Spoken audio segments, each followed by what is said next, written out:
magsugod na siya sa niya mawala imong kadlok. Di ba nga nung daghan man di mga lagad sa Ginoo? Nga nung mga tao di mga lagad sa Ginoo? Number one, madog sila og bugal-bugalan. Di ba? Bantay mo?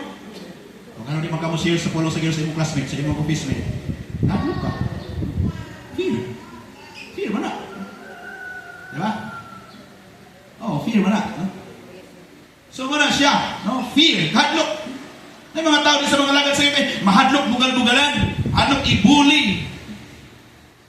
Pareha pa dito sa buhol, son. Pag naay pa nito, may ganyan nga, kamu, nagpunagin mo, di mo ilubong na misteryo.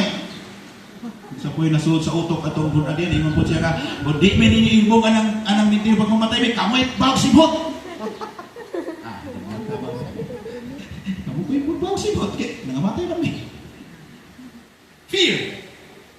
Son, ang kahadlok, pero na ay katong usa ka maranaw ng luwas ba sa baloi. Wa gyud siya hadlok-hadlok, wa siya hadlok. Di overcome yang hadlok son. Sa diha nga naingon ang iyang mga kagupa nga, let's fire. Takhan kayo sila nga mga nagdalag armas. Ilang girapido ang balay, pag rapido igso di magubutong. Kaya wa siya hadlok ang katong mga nakriswanon nga maranaw. Ningon na lang mga maranaw nga iyang mga kagupa, dihaan na nato na, bahala ka sa diyan.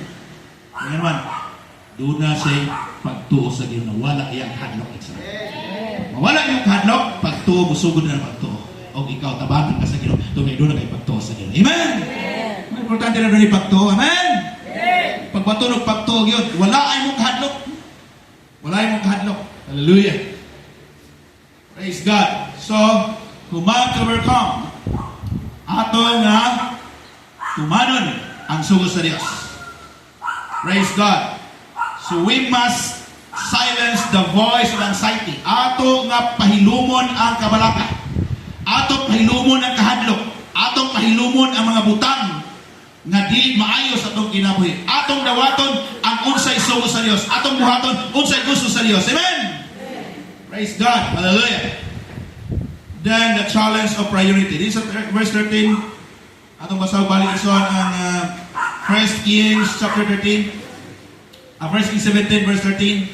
Ingon dire.